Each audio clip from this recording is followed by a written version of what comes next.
I'd like to call this meeting of the Rockingham County Board of Commissioners to order. Welcome you all here. Thank you for being here. This is the next to the last meeting for this calendar year, and and it's going to be a fairly full meeting, so we will try to be as expeditious as we can. And I'm going to call on Pastor Jeff Martin to begin our meeting with an invocation. He's the minister at Wentworth Methodist Episcopal Church and the Bethlehem United Methodist Church. So welcome, and if you would all stand and remain standing after that for our Pledge of Allegiance. Let us pray. God, source of all things, we give you thanks. As we find ourselves in the season and time of Thanksgiving, we give thanks for all our blessings. For those of us who are traveling, let your traveling mercies rest upon us. As we come together this coming Thursday, sharing together as family, friends, and sharing fellowship and food, we pray for those who find themselves less fortunate than ourselves. Be with those of us who have empty chairs around our tables. Be with us in our sadness and grief. And God, as we come together this evening to set to work doing the business in our community here in Wentworth, guide each one of us in the place that each of us has in this community. Guide and watch over us, we pray, as we lead, guide, and make decisions that will affirm and help our community and others who live and work in our community. Amen. We're going to ask our distinguished citizen, Mr. Tom Schofield, to lead our Pledge of Allegiance this evening.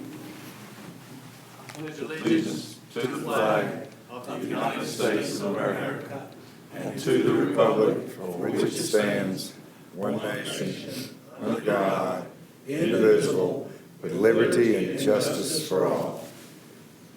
Please be seated. Gentlemen, you've had the agenda here for almost 2 weeks now and a chance to review it. Do I hear any motions to move or amend the agenda for November 20th? Make a motion to approve. Motion made. Second. Seconded. Further discussion here? None. All in favor indicate by the sound of aye. Aye. Those opposed by nay. Also, you've had the consent agenda. For those of you not familiar with the consent agenda, there's a brief explanation right above the individual items, but it's basically non-controversial items that are routine. If you do have particular questions, please refer them to our manager, Mr. Metzler. That may have been Freudian, I don't know. A lot of names. I'm sure he would be delighted to explain any individual item that you might have. That said, gentlemen, do we have a motion concerning our consent agenda? Motion to approve. Motion made. Second. Seconded. Further discussion? Hearing none. All in favor indicate by the sound of aye. Aye. Those opposed by nay. Now we're moving on to public comment.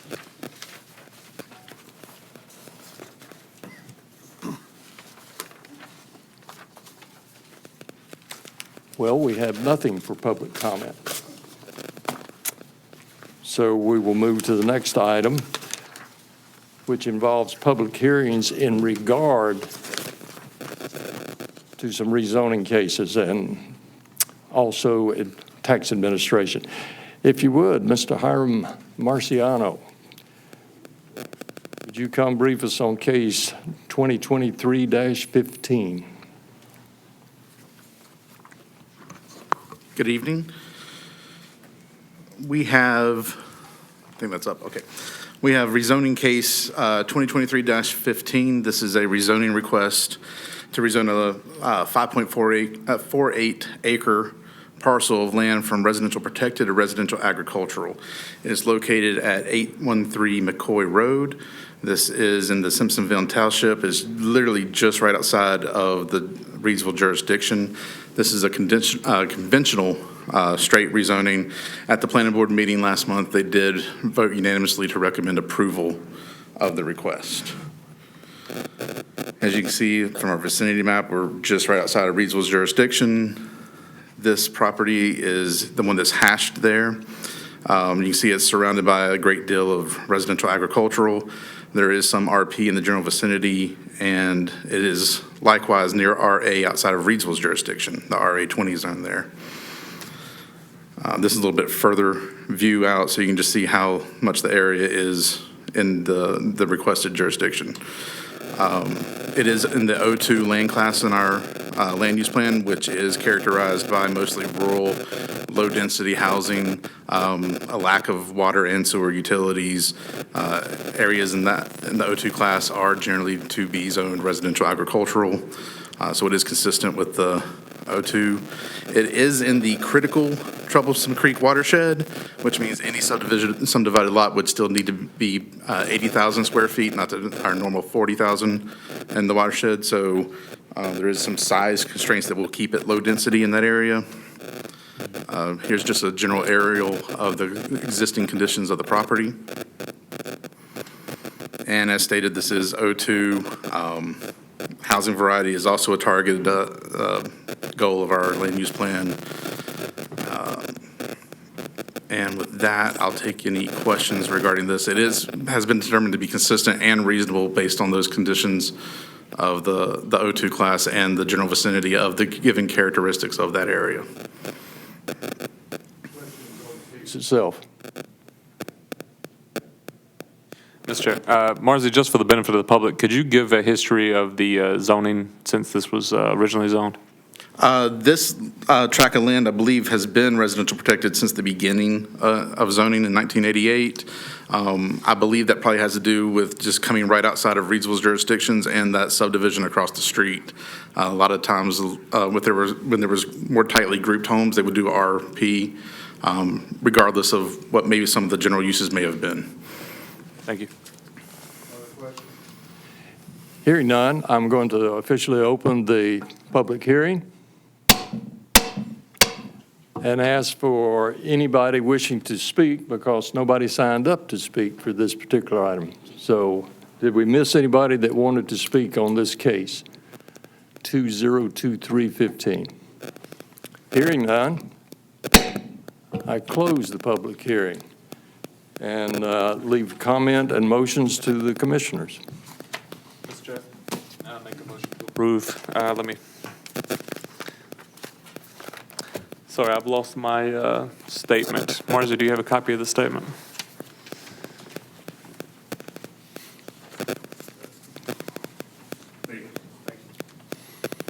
I make a motion to approve this request to rezone the specified parcel to the requested zoning district based upon the consistency and reasonableness determination statements that are included in the board agenda packet submitted during the rezoning presentation, and as may be amended, incorporated into the motion to be included in the minutes. Seconded. Further discussion? Hearing none, all in favor indicate by the sound of aye. Aye. Those opposed by nay. Case 2023-15 stands approved. Marcy, I believe you have the next item. Yep.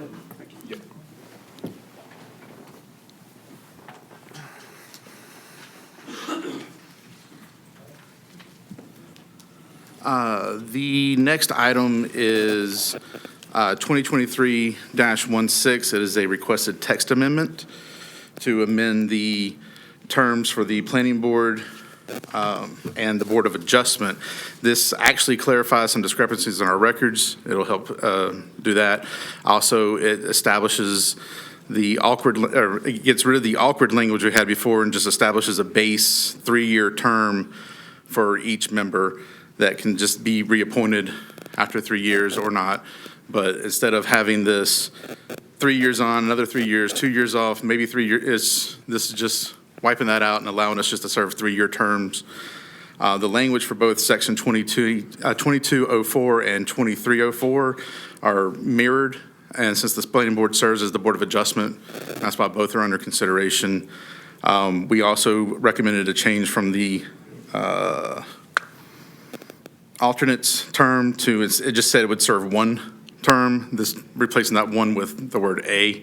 allows alternates to continue being alternates should they desire to stay on as alternates, and there's no space to move up onto the board at that time, instead of just automatically kicking them out of the running. The planning board reviewed this at their meeting last month, and they recommended for both sections to have the line to limit board member terms to a maximum of 3 consecutive 3-year terms added, and then based on that requested or proposed alteration, they did recommend approval and a vote of 5 to 1 to move forward with the text amendment with their changes. And here it is for the Board of Adjustment, so you can see the same. Questions from the commissioners? Mr. Chair. Go ahead. Marzie, for the benefit of the public, could you explain why this is necessary and what kind of confusion came from the previous text? Yeah, basically, the text made it very difficult to keep track of everything, and if you served one term and then you serve your second term, then you're off for 2 years, and then you maybe come back for another term. They weren't equal. It led to a few mistakes. This is how they had it in their bylaws before the ordinance. I believe one of my predecessors requested someone be appointed as a full member only for a 2-year term. So what we're trying to do is take out the guesswork, take out the possibility of confusion by just limiting it. This is straight language that just says you serve a 3-year term. Thank you. Thank you, Mr. Chair. And Marzie, I understand we'll still be sending letters to appointees of the board that clearly define the terms. Yes. I think that's been the practice in the past, but because of what you mentioned there was confusion, and so members that might have wanted to stay did not know that they needed to reapply. Yeah, what happened is different interpretations of the way the text read. The way it read to some of us is that they automatically were up for their second term without needing reappointment. So some of the reappointments, even from myself and my predecessor, went unappointed, so to speak, and they were only getting lobbed in after that second term or whenever someone came off and we had to appoint someone else. So it led to a lot of discrepancies. So yeah, we're clearing the slate, getting everybody on the same page, and making sure that doesn't happen again. Thank you. Any other questions from the commissioners? Hearing none, I'm going to officially open the public hearing. And again, I have nobody signed up to speak on this particular case, but I will open it up to the public at large here to see if there are any comments or questions. Hearing none, I will close the public hearing and ask the commissioners if they have further questions or motions. Make a motion to approve. Motion to approve? Which one, as presented or the recommendation from the planning board? Recommendation of the planning board. The recommendation of the planning board is 3. The total term limit of 3 3-year terms. The planning board's recommendation added a limit to the number of years, number of terms someone can serve. Being 3, and so if they're 3-year terms, that would be a total of 9 years, is that correct? Correct. Possibly, Possibly. if they reapply and if the board reappoints. Okay? Commissioner Hall, was that adequate for your question?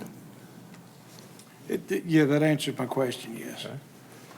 Other comments or questions? I would entertain a motion at this time. Did I not have one for you? I think you had one. I've got one from you, and I'm lacking a second.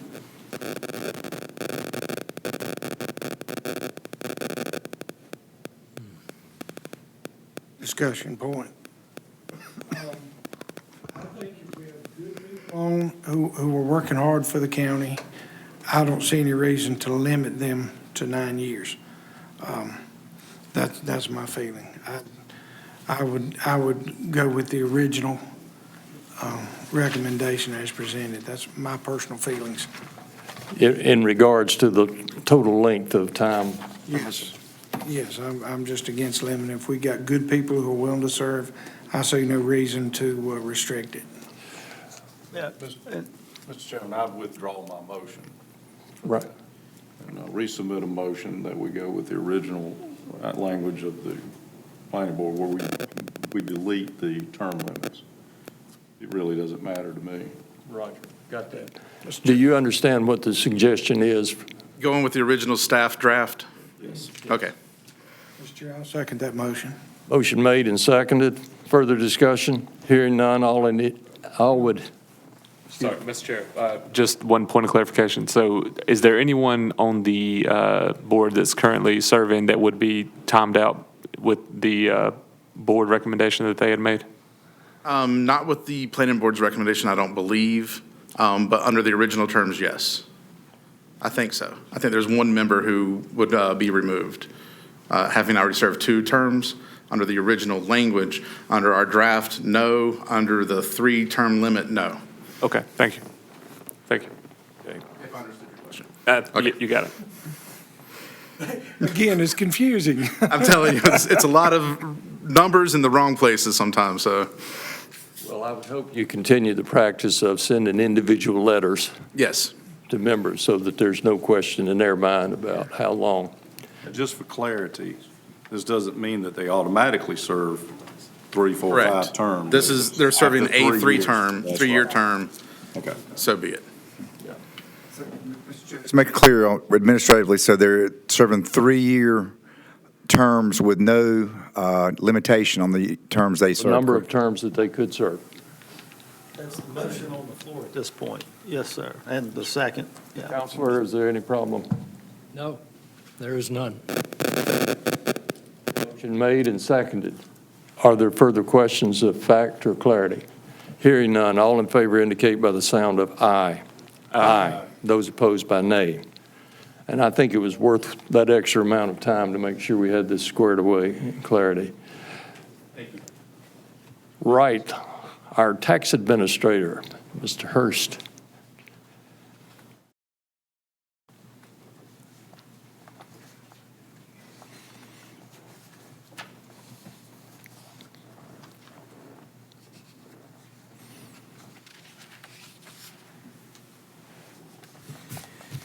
Good evening, Commissioners. I'm going to introduce myself to everybody. I'm Todd Hurst, Tax Administrator, and tonight I will be providing a PowerPoint presentation showing a few slides giving a brief explanation of the 2024 revaluation process.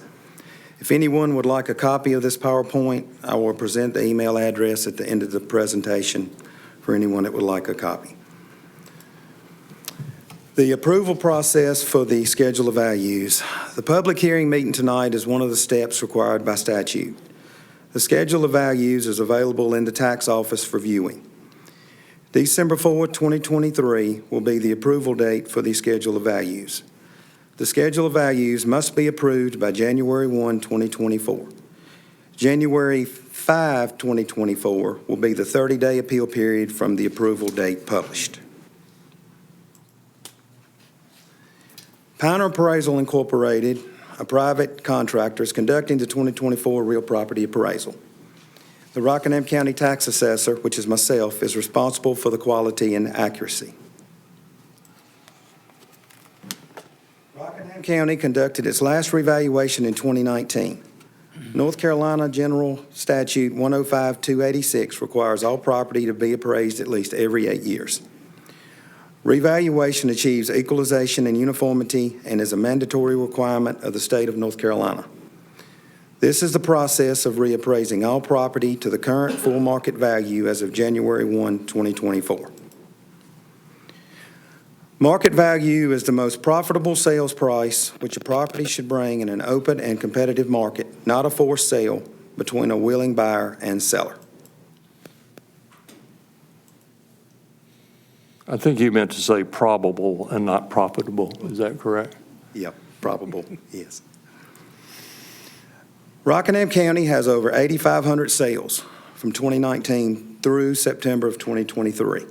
And all these sales are verified, whether qualified or not qualified, that help us determine market value. New assessed values become effective January 1, 2024. All property owners will be notified by mail late March 2024. A question always asked is, how much will my property value change? All property value changes will vary depending on the type of property, physical condition, and location of the property. There is no set percentage of rate of increase or decrease throughout Rockingham County. There is no way to determine how much your tax bill will be affected by revaluation. The tax rates will be set by the Rockingham County Board of County Commissioners, city councils, town councils, and fire districts, and they will set the effective tax rates by July 1, 2024.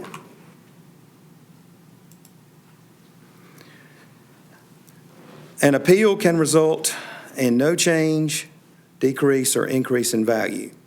We will have the 2024 website available with the online Check My Value tool to submit your appeal if you disagree with your value.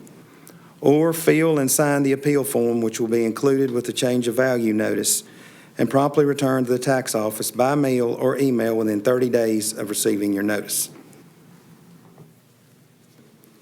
I'm going to halt you again. Super clarity.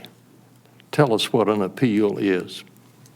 An appeal is when a taxpayer feels that the value is wrong on the home, and it could be various different things. They could feel we have the square footage off, have the upper floor off, the bathrooms off, the depreciation on the house, the grade of the house. So when they submit them, we just ask if they send information in, telling why they feel that the value is incorrect. Thank you. Why do we fill out a form? With respect to filling out the appeal form, please remember Rockingham County has approximately 55,000 parcels. There is no way that we can know everything about each property. This allows the taxpayer to provide information that explains their reasons for the appeal, and also the tax department time to process appeal request efficiency to save tax dollars. I have here just an example. We'll have this online Check My Value tool available when we mail out our notices in late March of 2024. And it just shows examples of how you can compare your property to other properties in different sales. It was a very good tool we used last revaluation, and we feel it'll be a very good tool, especially in today's market. In the conclusion, again, if you would like a copy of this PowerPoint, please email taxadmin@co.rockingham.nc.us. I will be scheduling future meetings in the county to discuss the 2024 revaluation before the revaluation notices are sent by late March 2024. And I also tonight here have Michael Casey. He's the project manager for Pioneer Appraisal, and Levi Brown. He's the worker for the Pioneer Appraisal 2 with us in attendance this evening. This concludes my PowerPoint presentation, and thank you, Board, for your time and any questions. Questions?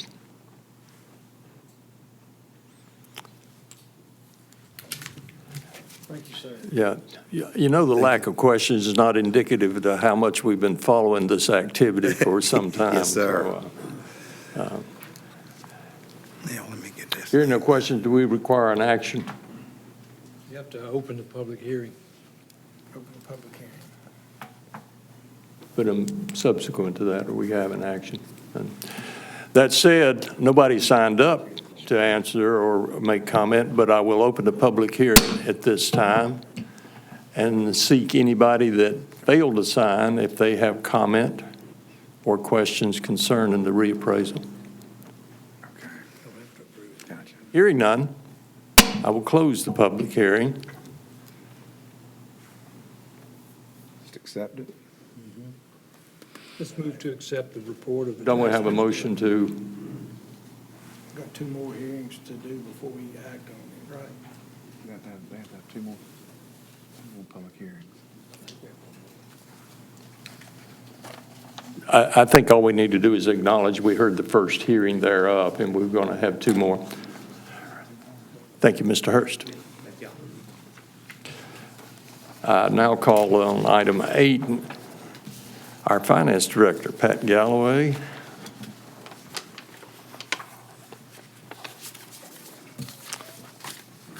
You can bring Mr. Thompson with you if you like.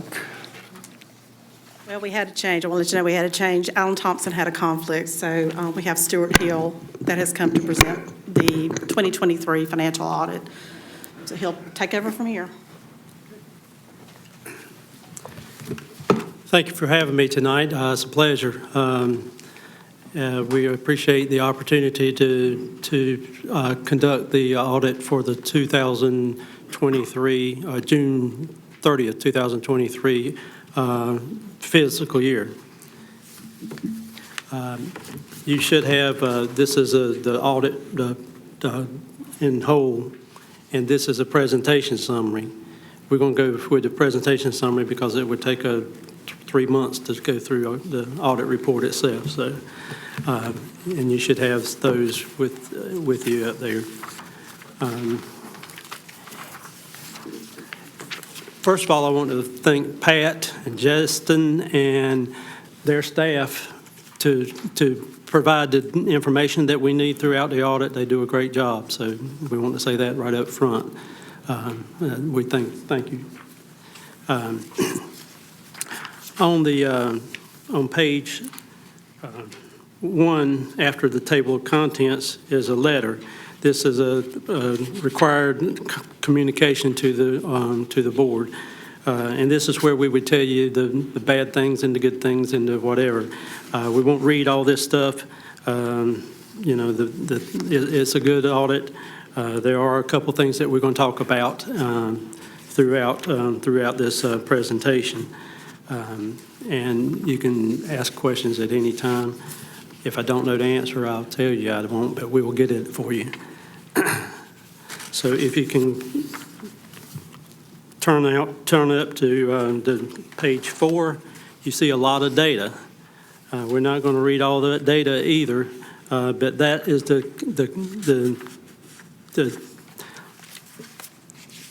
data that creates these charts on page 5. So the data is on page 4. Starting on page 5, we're going to look at some charts. And it's a 5-year trend for most of these charts. And we're going to look at some of the key items in an audit. Analysis of your fund balance is on the top of page 5. And you can see here that your total fund balance is about $74,474,690 for 2023, compared to about $37 million in 2019, and you see the trend how it goes. That's the blue bars. The committed and unassigned fund balance is about $15,375,696 in 2023, compared to $6 million in 2019. The analysis of fund balance available is on the bottom, and you can see those percentages there. It's a percentages of your general fund expenditures. So a percentage of the general fund expenditures is what that is representing. So you can see how that trend goes there, and the percentages are on there. You can see that. On page 6, we got an analysis of unassigned fund balance as a percentage of the general fund expenditures as well. And those percentages are there as well, 35.36% in 2023, and you can see all the other percentages for all the years. On the bottom, we have an analysis of revenues over or under the expenditures for transfers. And we've got these items here, the general, for all the funds. The general fund is in the blue. The water is in the red, sewers in the green, and the purple is the solid waste. And you can, for the general fund, it's $7.2 million in 2023, and it was about $99.3 in 2019 for the general fund. That's the major one, and the others you can see as well. And again, on that page, that first page that had all the data on it, you can look at that and see what those amounts are. Turning over to page 7, we got an analysis of cash and fund balances by fund, and you can see those numbers there. So for the cash balances, the general fund is the largest, of course, and the other governmental funds is the second largest, and then the landfill is the third largest. And for the fund balances, the general fund is the largest, and then the other governmental funds is the second, and then the water fund is the third. Yes, sir. Question, why is there a difference between cash balance and fund balance? Okay. You see you're off, it's about 10 off, so I'm just curious. Okay, so what the cash balance is what you got in the bank. And what your fund balance is the difference between your assets and liabilities, if that makes sense. All right, so the fund might have other things other than cash. Correct. All right, so why would the fund balance, for example, for the landfill fund be about $4 million less than the cash balance? We would have to look at the audit worksheets right now, but I mean, that's a good question, but it can, you might have some liabilities there, so. Okay, all right, that was my question, thank you.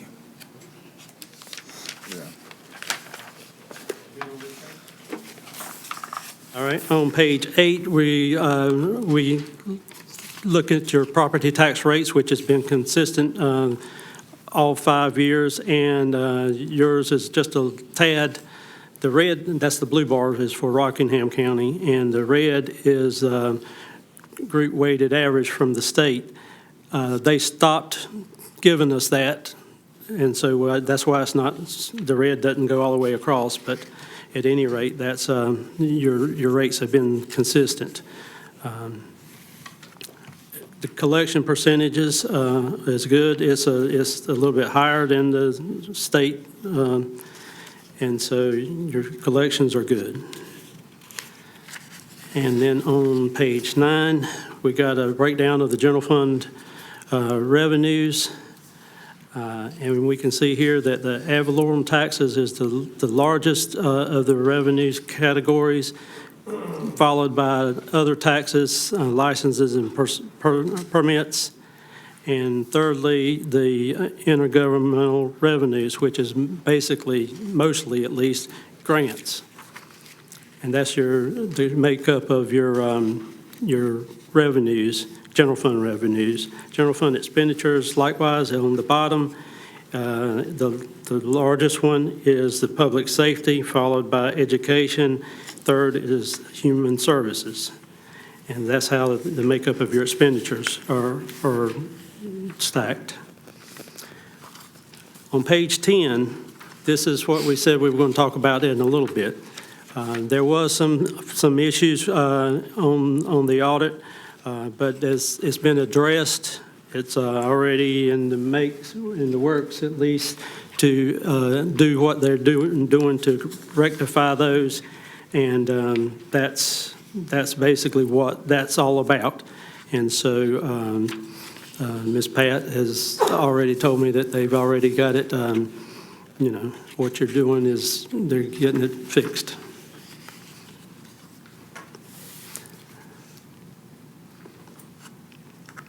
Just for clarification, the two are the water and sewer and the budgetary violation with the Gatsby 96. The water and sewer you guys should have corrected in 2024. You'll see a change in that based on the changes you all made with paying off the debt and moving the funds into the general fund. So that should be pretty much break even next year. And Pat she wants to explain briefly the Gatsby 96, the issues with the subscriptions. Those are fairly easy fixes. So let me get back and first answer your question on the fund balance versus cash. Especially landfill fund, we have capital assets that affect fund balance, net of depreciation, and we have the OPEB, not the OPEB, the landfill closure and post-closure liabilities. So those net assets and that liability are going to affect the fund balance where, that's why it's different than cash.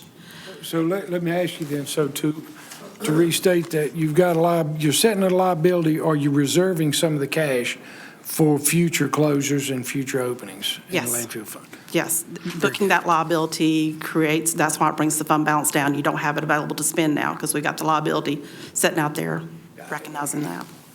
GASB 96 was required to be implemented in this fiscal year 23. Basically, GASB, Governmental Accounting Standards Board, is what that is requiring us to recognize an asset and a liability on all information technology software subscriptions that we have. That was a big undertaking to find all of our subscriptions, identify them, analyze them. We did that earlier in the year. We were done. You took action on the board on a budget amendment back in March. We were done. Come about June, GASB reinterpreted what a subscription was for some of them. We had to go back through and reanalyze everything. There was not time to come back for the budget amendment. It increased the number of subscriptions that we had. So it's just like any other liability. When we book the subscription, it's booking a full capital outlay for the full subscription term and another financing source. When we book that capital outlay to the departments, the Information Technology Department and the GIS didn't have sufficient budget to take on that cost. It wasn't cash outlay, it was just booking the capital outlay so we could get the asset on the records. It was very minor, less than $50,000 in total. So it's minor, but because it's a budget violation, it's required to be reported. The impact of the budget violation is negative, neutral. It's a matter of, other than the cost of going back and rectifying it in personnel costs, I would imagine. It's a neutral cash transaction because we're booking the capital outlay for the same amount we're booking for other financing sources like we would do if we issued debt. It's just that because the capital outlay is in a department budget, it didn't have the expenditure budget to cover that fully. It covered most of it. It was very minor.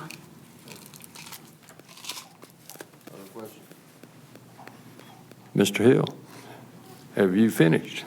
Yes, sir. I will say that these findings aren't uncommon this year. We got a lot of audits that had some of those same kind of issues for the reasons that she explained. Yeah. I think we need an approval action in a second, but before we do that, I called you Alan when you first came in here. I apologize for that, Mr. Hill. No problem. I've been We called were worse. anticipating Mr. Thompson, but he Yeah. didn't show, Yeah, but I've been called worse. So have I. It's just a presentation. You don't have to, we just have to present it to you all at a board meeting. Well, we will note that it has been presented, and we thank you and your people, and we certainly appreciate your nice comments about our staff. We think Pat and her people are extraordinary. Great job. Great job.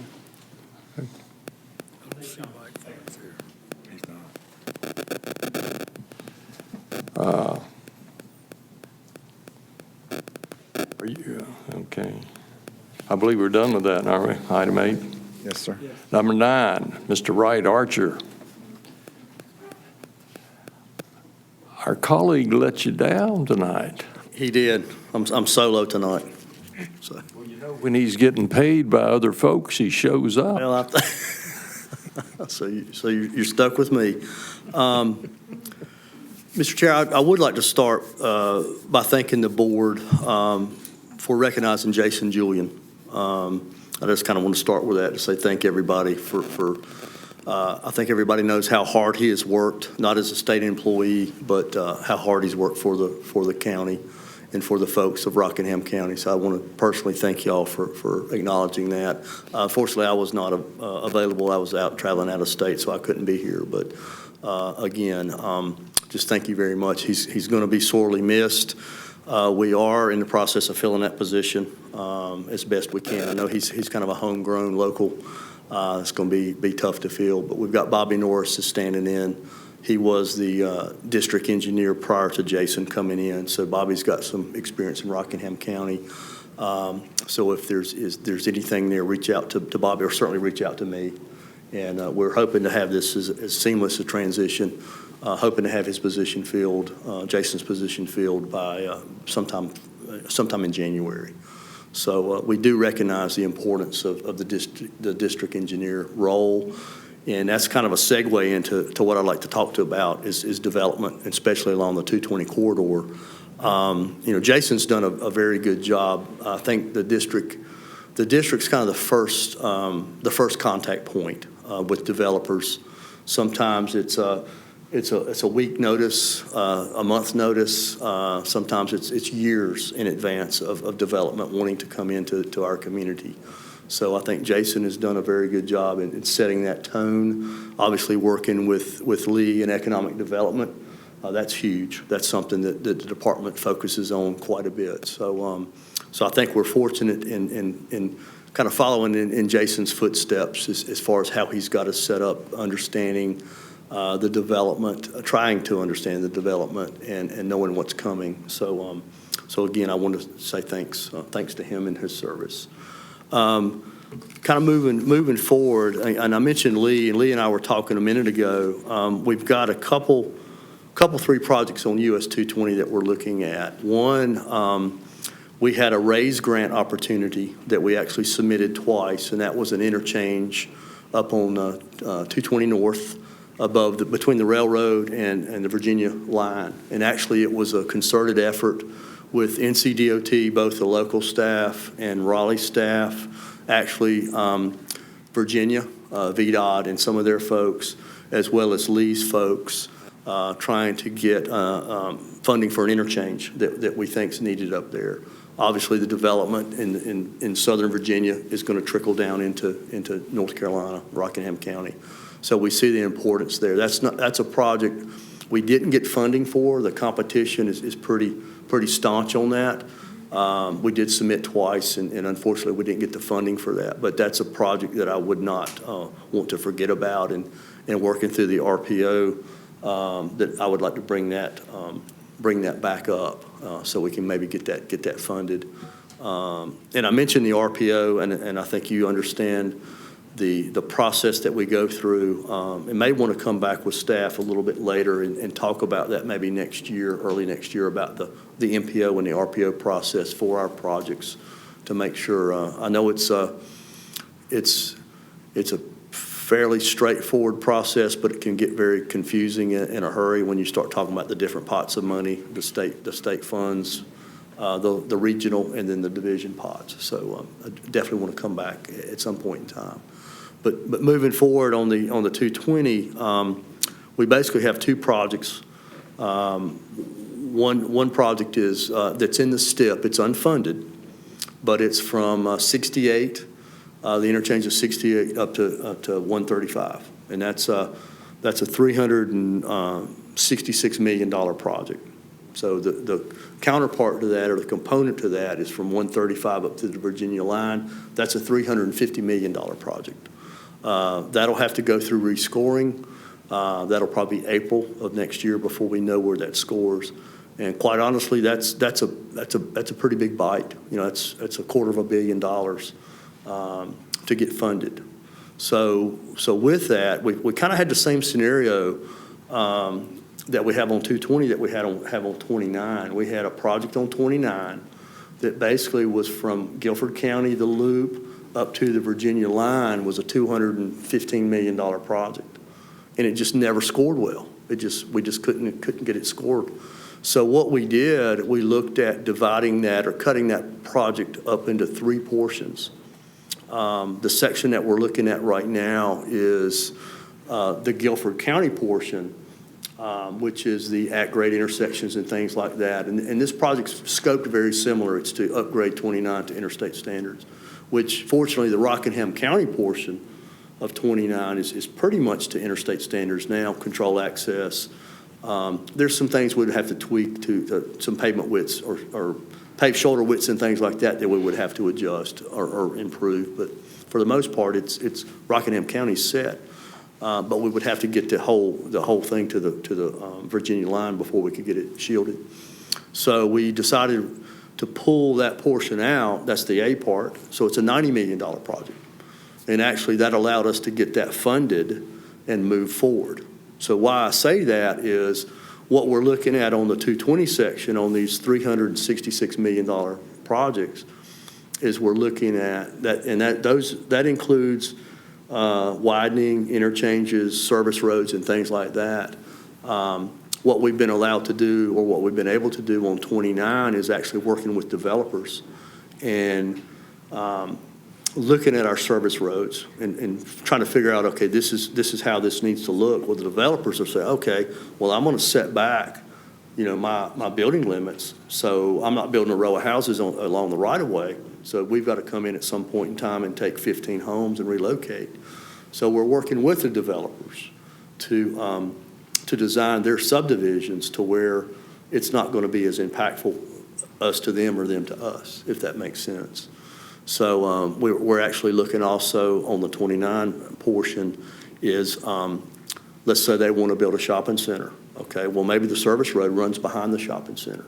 That way you don't have a noise wall in front of an anchor store that nobody wants. Certainly the anchor store wouldn't want that. So that's how we're working through those issues over on the 29 side. And I think we're taking a page out of that playbook, and we're going to do the same thing on 220 to where, we can look at, okay, let's look at an interchange somewhere north of 68. Don't know how far. It could be a mile, it could be 2 miles. That's typically our guidelines from the feds. Taking that $366 million project and maybe cooking that down to maybe $20, $30, $40 million that's fundable, realistic. Instead of waiting 15, 20 years, let's see if we can't get an interchange or some improvements in that area a whole lot quicker. And that's really what we're trying to focus on now. I mean, I guess one thing that frustrates me with DOT, our wheels kind of move slowly and we're reactionary. This is a case that I think we're trying to get ahead of the curve on that, knowing the development, just knowing the residential development that we're looking at and potential commercial development too. So those are things we're trying to do, trying to get ahead of the curve. I mean, we've shown that if we can get the funding, we can build the project. I mean, Boom is a good example.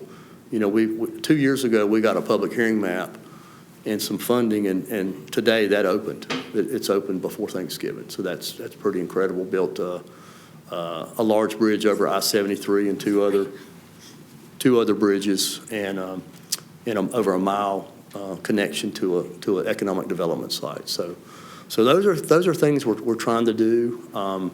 Pare some of these projects down to where they're a little bit more fundable and a little bit more realistic, and that's what we're looking at. Question? Mr. Archer, I just have a question. So it seems what you're saying makes sense. Historically, has it been done that way, where people try to get $500 million projects done, or is this what's the thought process behind that? Well, no, it's not. I mean, but I think we're looking at our need here in the division. We're lucky with our board chair. He's bought into this concept of trying to move things forward. I mean, yeah, we could wait 20 years for that project maybe, but you're competing at the state level, and you've got the Raleighs and you've got the Charlottes, and it just for my 30 plus years experience, it's we kind of had an epiphany on 29. It's like, let's try to look at this from a different perspective. Let's be a little bit more realistic. Do we need that almost $250 million project right now? Because it won't happen. I mean, just from the permitting standpoint, you're probably looking at 10 or 15 years. So just to clarify, so we may have a $500 million worth of need, but going forward, we're going to try to take chunks at a time. Is that what that's what we're looking at, trying to do that. And again, I think that's where it may be helpful if we come back and explain the STIP process of how we through the MPOs and the RPOs. I mean, the division has very little input. We kind of work with the elected officials. The MPO and RPOs have a lot of say, and we do have some vote. But I think since our process changed several years ago, to me, I think this is a reasonable approach, that we get some action a little bit quicker and can target some areas where we really need, instead of being so reactionary and 15 years down the road, we've got 5,000 homes and a huge congestion problem, so. Thank you. Thank you, Mr. Chair. Right, I seem to recall a conversation a few months ago where splitting it up along the 29 corridor also helped with the interstate designation due to, I believe, the standards that were required when that road was built, I believe, from Reedsville to the state line. And so in order to split it up, or by splitting it up, once you're able to complete the phase from the Guilford County line to the first interchange, then we'll be able to have that stretch on the economic development maps as an interstate. Is that right? That is correct. Yeah, the Rockingham County, pretty much that section of 29 is almost to interstate standards now. And the analogy I use, if you go through Ashboro and see the interstate corridor there, the 29 portion through Rockingham County is way more up to standard than that area. So yes, sir, that's the goal. And you don't have the at-grade intersections, things like that. But you have to have the interstate shield has to be contiguous. In other words, you couldn't shield one portion and leave that section out. So that was the reason, part of the reason. One, we wanted to get that moving just because of the development. We were seeing developers coming in, and I was afraid the right-of-way costs were just going to be outrageous. So this has allowed us to work with developers. But yes, that is correct. If we get the Guilford County portion complete, then it gets shielded all the way to the Virginia line. Yes, go ahead, Mr. Thank you, Wright. I don't know if you're prepared to get this far into the weeds, but a couple of the bridges over there at 220, specifically the emergency repairs at 770 and 220. Can you give us an update on how that's going and when that may be completed? That was one of the bridges that we had been, we call them bridge strikes. It had been struck several times, and we had just let that contract to bid, and it was hit again. So we had a contractor come in, and we made the decision of let's go ahead and kind of forego some formalities, and let's get this contractor in. Let's demo that bridge since it was so, it needed a huge amount of repair. It didn't make sense to repair that and then come back and replace it. So it was a timing thing. But yes, we were allowed to, able to get on that project very quickly, and we're about 80 or 85% complete right now. So when do you think that might be complete, March or April or? A lot of the work can be done over the winter. I don't know. I can find out, but I know we are pushing to get that to get that bridge, and the contractor's eager to get that bridge open. And the other one that I think we've talked about in the past is there at 135, that bridge being updated. I have to check on that one. Okay. I figured 770 was going to come up. I was prepared for it. Very good. Thank you. You got me on that, but You're beavering away on 770. You're not dealing with 135 yet, but some of the municipalities have participated in review boards about that one at 135/311. And I know that the question I get most often, right, it has to do with there are quite a number of houses permitted along I-73/220. And the questions I get most often are when is something going to be done?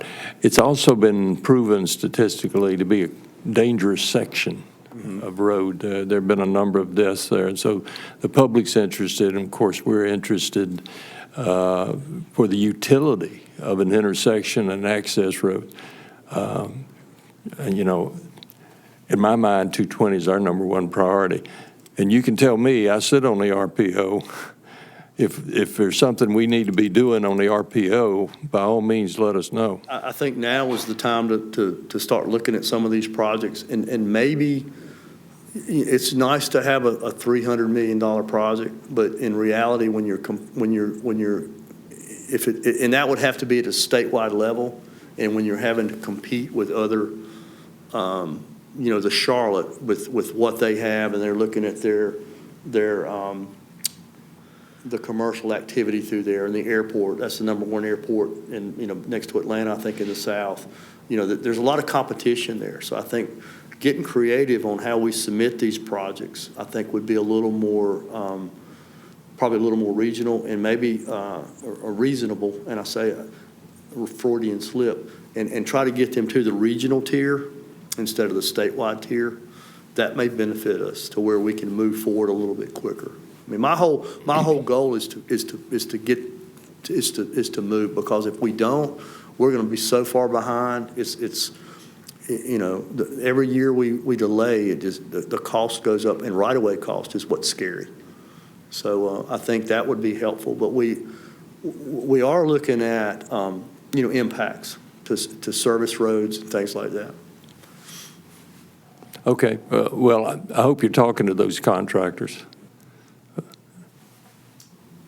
You. Thank you.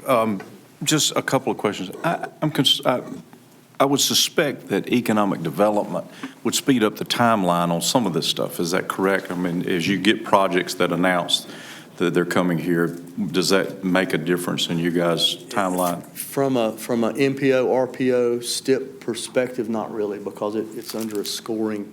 I mean, that's kind of what I'd like to come back and explain. Should it? Yes. I mean, in my mind, yes, it should make a big difference. Okay. So I think Mark just mentioned on this, we get a lot of concern about traffic on the lower part, the south end of 220, because there's been right much development there. So should there be more development announced in that area, you're saying that wouldn't necessarily create a need to up the timeline? If you look at the priority scoring, not really, but something that we've had success in Division 7 is looking at projected volumes instead of the actual traffic volumes. And this is something the RPOs and the MPOs look at. But that's something we've been successful at is okay, we know this is the volume, this is what we have today, but look at the projected volumes. And that's something that historically we don't do. We look at, okay, what's the need now? Compare apples and apples. But that's something we've started really pushing. If you've got an area and you've got a bunch of vacant land, it's going to be developed at some point in time. Sure. Let me take you to the other side of the county, the 158 bridge that's under construction now. Is that going to involve the interchange there, the on and off ramps, or is it just replacement of the bridge? I think most part of that's going to be bridge replacement. And then the one that I think they're getting ready to start on Barnes Street, the 87 overpass there, is that going to be primarily bridge replacement? That one I'll have to check on. Okay. While you're checking on that, could you check on this? I know the Chevrolet dealerships there is it's actually a very large dealership that's doing significant modifications to their lot. And I think there was some concern about why there wasn't going to be a turn lane there to take some of that traffic off of 87 and put it in that, the customers that were going to that lot. If you could check on that, I certainly would appreciate it. Yes, sir. Thank you so much for what you do. Right. Just want to expand a little bit on something that Commissioner Powell mentioned. So your answer as far as economic development announcements, not really playing into the scoring, but there are exceptions to that. Is that right? Yes, sir. Okay, and some of those exceptions are tied to major announcements from the state, major projects that the state is involved in, very similar to what happened with Toyota, with it being a large job announcement. They also, that also came with a substantial amount of money for DOT improvements. Is that right? Yes, sir. Okay, so there are exceptions when there's a state project? Yes, sir. Okay. Yeah, the economic, just for instance, Boone, that was a legislative grant of $35 million to get that project going. Toyota was the same thing. But if you're looking at the STIP and the three pots of money that we have, that's kind of what I was alluding to. But yeah, economic development, we do have different funding sources, and that's where we can react a whole lot quicker. Yes, sir. So there are, oftentimes in the state, when there's major job announcements, it comes with expediting, fixing some of those DOT problems. Yes, sir. Okay, thank you. Other questions? Well, you and I and Mr. Fox and I guess now Julian's replacement, we'll be talking, but these are, I think, are all concerns throughout the county, not just the commissioners here. Ease of traffic access, we're talking about schools in some of these areas, and safety is certainly going to be a factor, so please hang with us there. Now, the three pots of money I think we're talking about, but we need to bring pressure to bear on the federal pot. That's going to be the biggest one if you're over there on an interstate highway, right, 80%. Well, and that's something we're trying to explore too with the infrastructure bill. We've had several requests, grant requests, and everyone and the RAISE grant was something that, working with Lee and her folks and the Virginia folks, that was kind of the tail end, I think, of that RAISE grant. We learned a lot on those submittals, and now we've got a couple other submittals under our belt. But yes, we were actually had a meeting this morning talking about how do we explore other pots of, because a lot of it just comes down to funding. If we can get the funds, we can make the project happen. But that's where we're looking at some of these other federal funds that we can try to procure, especially from an economic development side, especially from a safety or school mobility side, and try to improve our I guess our record on that. So we're trying to get creative and learn a little more. We actually have folks that's all they do are grants, and now we're utilizing them a little bit more. Further questions, gentlemen? Thank you very much for coming out. We'll continue to stay in contact. I think the questions will stay the same.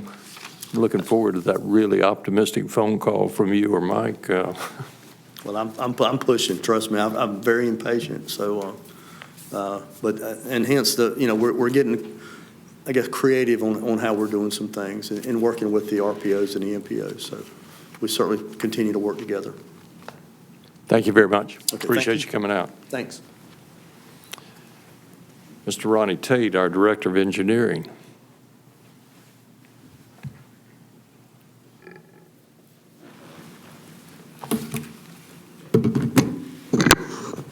Good evening, gentlemen. I got one item for your consideration tonight, and it's for approval for water and wastewater capacity, and there's a typo in the agenda. That number of gallons per day should actually be 15,300 gallons per day of water and wastewater capacity for Friddle Road subdivision.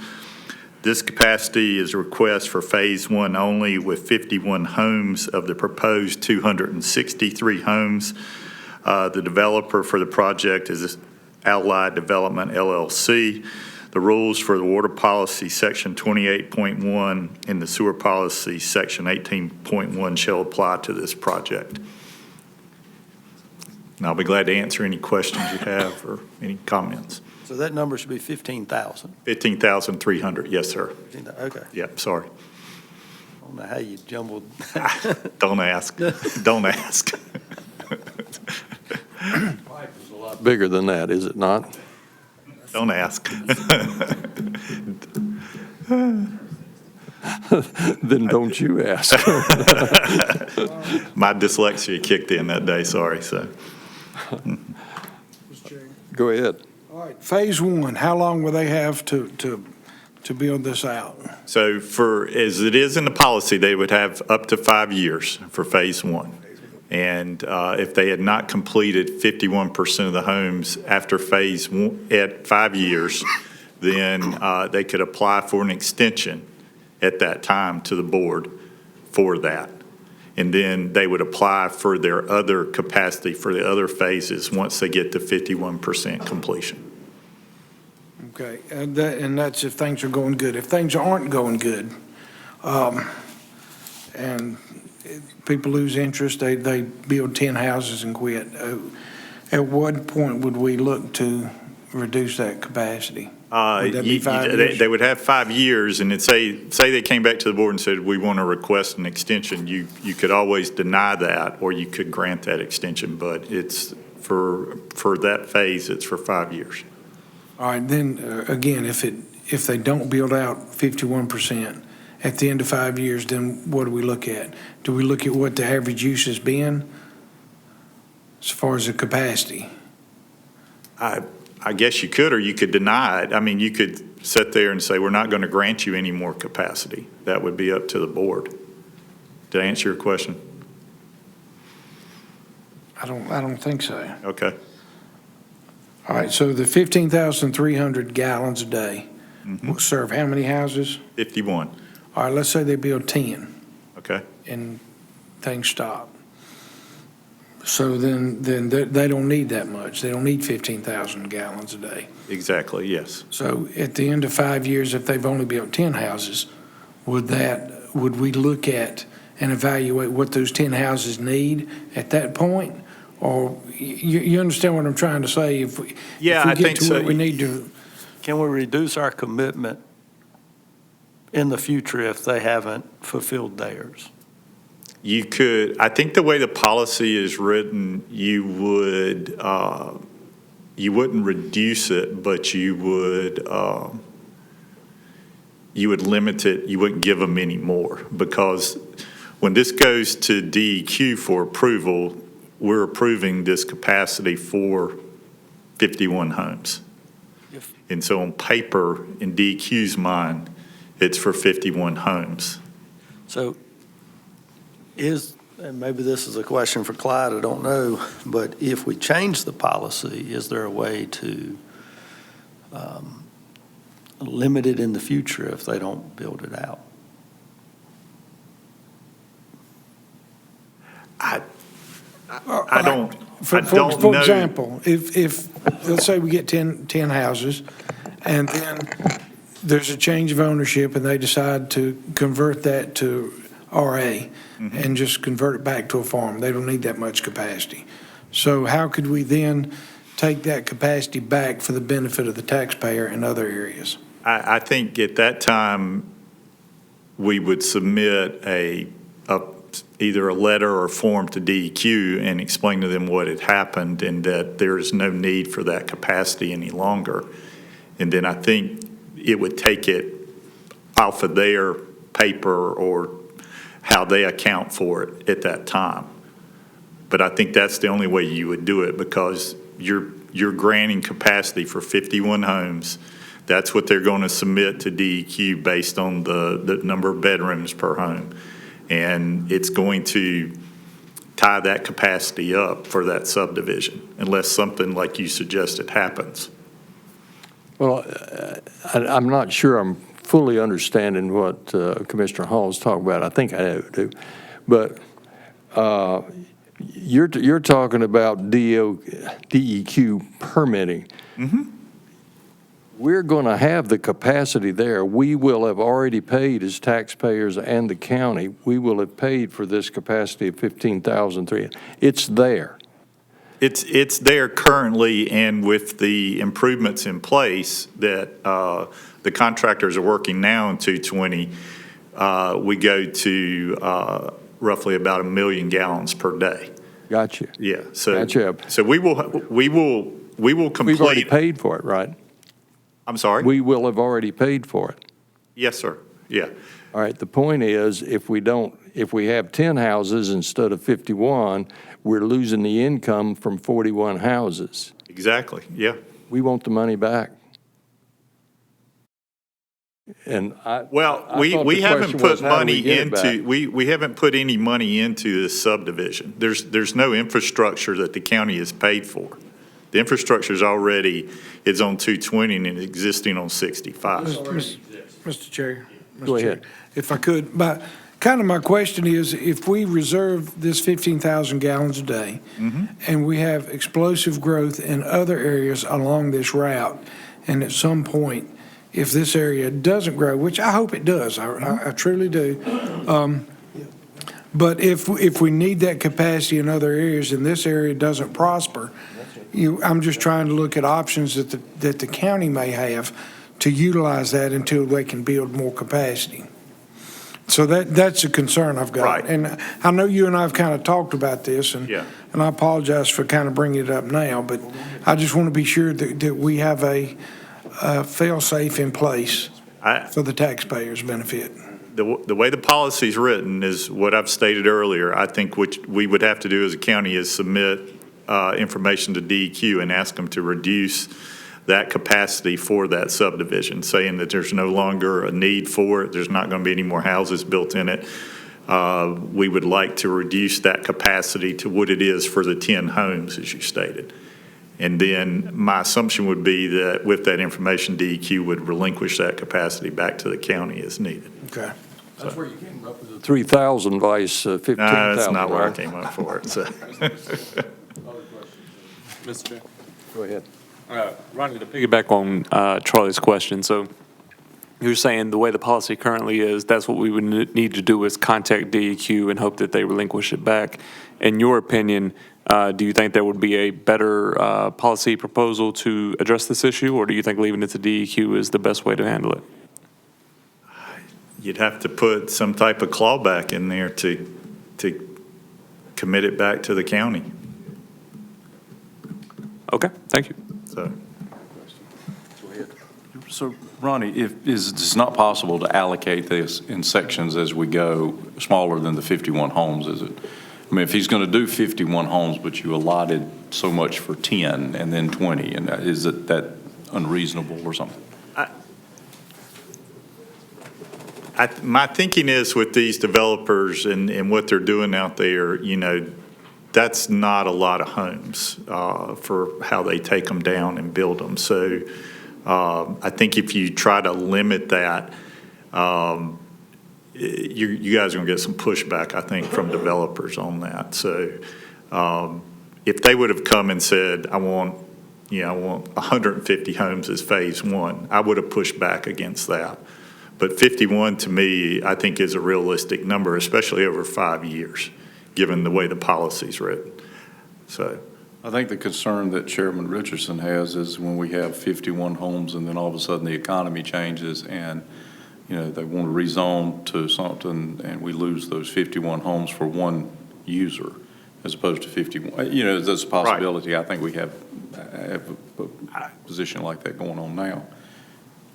So, but in your opinion, this is the only way to move this forward without discouraging developers, and then we take a chance on getting that capacity back from DEQ should they not fulfill their end of the bargain. Is that? That's what I'm hearing you say. I think that's exactly right, yeah. Okay. Thank you, Mr. Chair. Right. Questions, comments? I think you've got a request here, haven't you? Yes, sir. Request approval of the 15,300 gallons of water and wastewater capacity for Friddle Road subdivision. Mr. Chairman, I make a motion to approve. Second. Motion made, seconded. Discussion? Hearing none, all in favor indicate by the sound of aye. Aye. Aye. Those opposed by nay. Thank you, gentlemen. Check. Item 11 is our Director of Economic Development and Tourism, Mrs. Lee Cochran.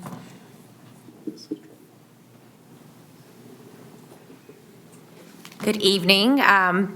Most of you, I think all of you are aware that earlier this year, we were awarded a Golden Leaf Site Ready grant of $1 million to grade roughly a 15-acre pad at the Eden New Street site, which is a site that the city of Eden and Rockingham County purchased in 2018. It's a 204-acre site that sits right across from Wild McLean and where the old Fieldcrest cannon is. Mahood Logistics is there now.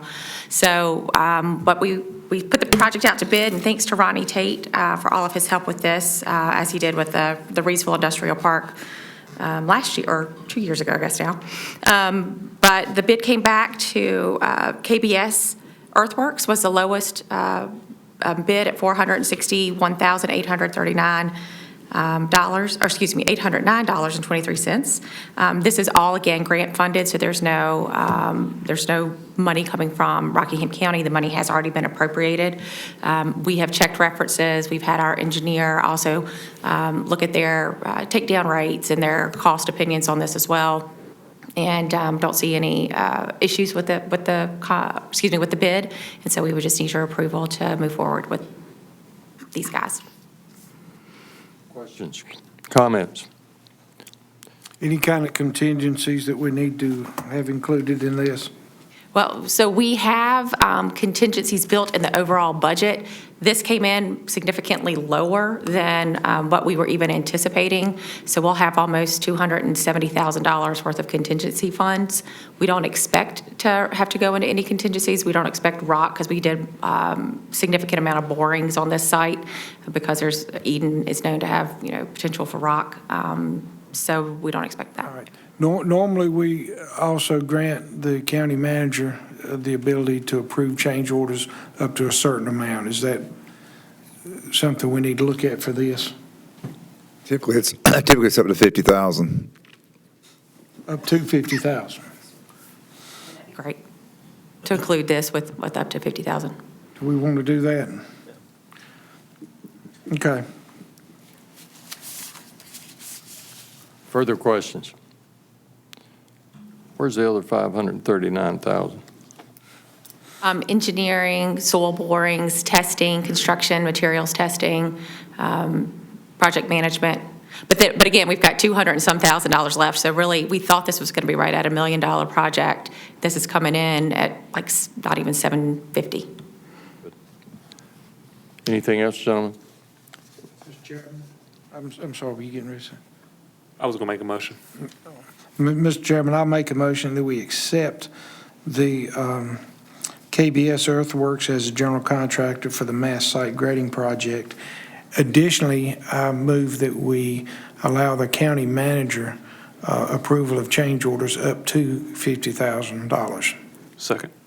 Motion made and seconded. Further discussion? Hearing none, all in favor indicate by the sound of aye. Aye. Those opposed by nay. Thank you. See you later. New business, Mr. Manager. No, sir.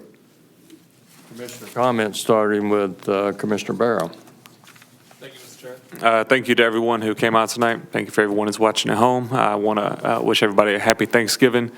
Please remember to go out to all the local Christmas festivities that will be going on over the next couple of weeks. We have lots of municipal tree lightings, as well as this Friday night we have the Leaksville Christmas Parade, and then lots of parades coming after that. So everybody be sure to go out and participate.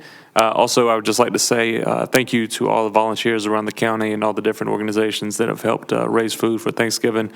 Special thank you to Ted Webster and the folks at Rockingham Hope. They're a faith-based nonprofit, and they gave out food to 750 families this past weekend for Thanksgiving dinner. So thank you to everyone that participated in that and donated. So I appreciate it. Thank you, Mr. Chair. Thank you. Commissioner Berger. Yes. Thank you for coming out tonight. Christmas is coming. We have a number of people that are in either foster care or in the care of the Department of Social Services that are adults. If you'd like to sponsor a child for Christmas through our foster program, you can call Emily Clifton. The phone number is 342-1394, extension 7145. And if you'd like to sponsor one of the adults in the care of the department, it's the same phone number, 342-1394, and the contact is Bridget Yoho, and her extension is 7170. I want to wish everyone a happy Thanksgiving. Thank you. Thank you, sir. Commissioner Powell. Yes, I too want to thank you for coming out and wish you a happy Thanksgiving. I know that this is the forerunner of Christmas, so to speak, but take time on Thanksgiving to give thanks for the blessings that you've bestowed upon you for this year and how you've done over the year. I want to call your attention to something that's near and dear to my heart based on some recent incidences in the county, and that's the suicide problem that we have. Suicide is now the 4th leading cause of death in the United States. I think it's probably even higher among our veterans. And it's near and dear to my heart because my mother committed suicide when I was 5. And so if I could have my cohorts up here approve, I would like to instruct the county manager to put the National Suicide Crisis Line in English and Spanish right up front on our website. It may be a small gesture, but maybe somebody out there just feels like that life's crushing them and they need to talk to somebody. And that may be a good place for them to go. I don't want to bury it in the content. I want to put it out there where people can find it easily and use that. And let me just say that suicide is not a taboo topic. It's okay to talk about it. It's okay if you're having issues or you feel like you may be having issues. Seek help. And if you see people around you that are obviously having problems with depression or other things, point them in the right direction. The county, just earlier this year, we approved the funding for BHUC, Behavioral Health Urgent Care Center, which should be opening up sometime in the first quarter of 2024, which will be right over here at the Daymark building over here. And that's open 24 hours a day. And so we will now have a place that people can go and seek treatment or seek some help. But this is a real problem, and I hope that you'll join me in remembering those folks that are dealing with that in our community at this time. Thank you. Thank you, Commissioner Hall. Believe it or not, I have no comment tonight. Thank you. Thank you. We're under a fire ban here in Rockingham County, and I would ask everybody listening, everybody here, to please honor that fire ban. The weatherman tells us we're going to get some water. Maybe that'll change. But in the meantime, lots of leaves out there and lots of potential to have fire damage, so let's be careful. There's some changes coming to our county by virtue of the fact that the Secretary of Health and Human Services in the state has reallocated counties to various LME MCOs. Most of you don't know what an LME MCO is, but that's the organization that provides mental health support. We will be moving from the Sandhills organization, which has given us very good service since we moved to them, to VIA, which is headquartered in the western part of the state. We don't expect any sort of reduction in services. And I would mention that funding for mental health and drug issues has been increased in the last week or so by virtue of reallocation of some funds. That's good for our county. In addition, with the addition of Medicaid, and it's not official yet, the enlargement of that, there will be more citizens in Rockingham County eligible for Medicaid benefits. And so you'll be hearing more about that through our Health and Human Services, but folks that may not have qualified for Medicaid in the past may qualify for Medicaid in the future. That's our expectation. Other comments from staff or commissioners?